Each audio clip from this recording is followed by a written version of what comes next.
two successful 7th generation installments, 4A Games would face the task of bringing Metro to a new generation with Exodus, opting to utilise the extra power of the Xbox One not only to bump up the presentation, but also dip their toes into sandbox-esque missions. Metro has always faced turbulent outside forces, with Last Light subject to controversy surrounding locking range mode behind pre-orders, and Exodus 2 facing criticism over exclusivity deals. The games continued to benefit from tight storytelling and unique mechanics, but would often be undercut by a lack of polish. Exodus is no exception, for better and for worse, but fans of this series should still find solace in another strong outing. After the good ending of Last Light, series protagonist Artyom shows signs of disillusionment and contempt for the fighting and corruption within Metro, causing him to explore the surface and find other survivors, much to the chagrin of his stepfather Miller.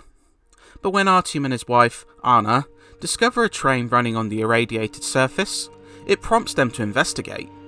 A series of events leads Miller and his Spartan Order being roped into an expansive journey, taking the makeshift family across Russia, with the many perils this entails.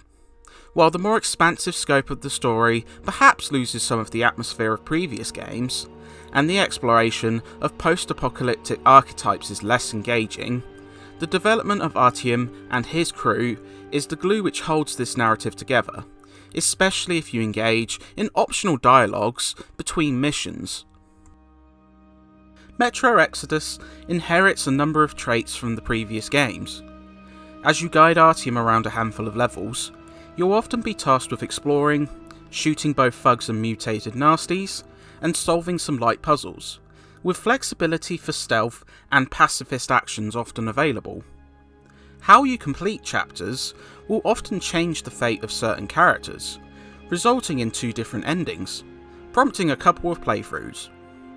Though you spend less time underground, radiation and hazards will prove an issue, prompting you to wear a gas mask which, in a cool twist, can be damaged in combat and repaired with tape. Other elements, such as crafting ammo and medpacks, assembling weapons with different accessories, and cleaning guns to improve their efficiency, gel with the solid shooting engine, and make for a good first-person shooter in the long haul.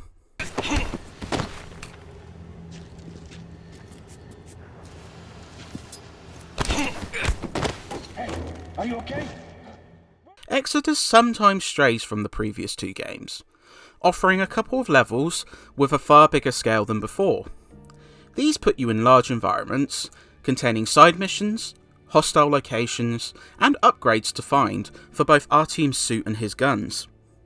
They do impress from a technical standpoint, requiring little loading and offering a break from traditional corridor crawls.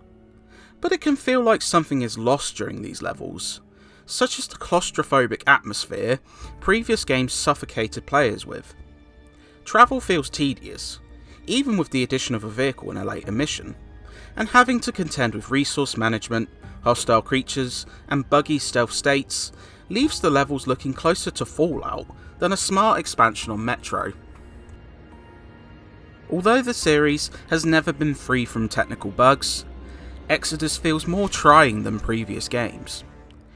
The opening level, oddly, is the buggiest.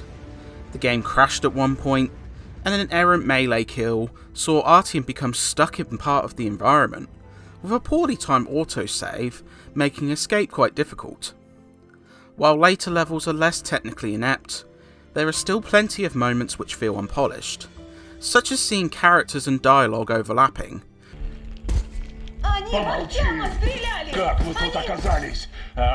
Resembling the poor dubbing of Sonic Adventure 2. Even switching the language to Russian didn't help much at all, making for an odd oversight. It's these issues, and the fact that many remained some months after the game's launch, which put a bit of a damper on the overall experience. Not quite enough to ruin it completely, but it's like finding a chip in a fine ornament. Metro Exodus does benefit from improved tech, often looking rather stunning.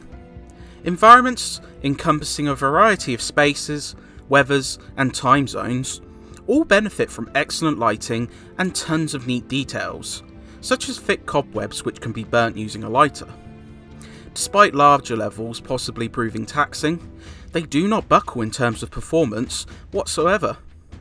Characters look impressive, showcasing some top animations and fluid motions. The sound, on the other hand, is a mixed bag. The voice acting, using faux Russian English, feels almost like a poor man's imitation. The 7 billion were wiped out by the last war. Only 50,000 managed to survive underground. While the dialogue is great, you should probably switch to Russian to enjoy Metro Exodus' zeitgeist to the fullest. The music and effects are great though, with the former delivering tension and emotion in spades, while the guns, explosions and creatures all fit brilliantly. Metro Exodus reflects the series' tenets almost to a T, warts and all. Despite suffering from a layer of technical ineptitude, particularly on the opening level, the captivating cast of characters makes the journey worthwhile, and the mix of shooting, crafting and survival elements still make most of Metro Exodus a distinct whole. New ideas aren't all successful, as the sandbox levels lose a little of what made the previous game special, but it still remains a solid and engaging shooter that could have benefited from a little longer in the oven. But for those who have followed Artyom's journey to this point, they should be more than satisfied.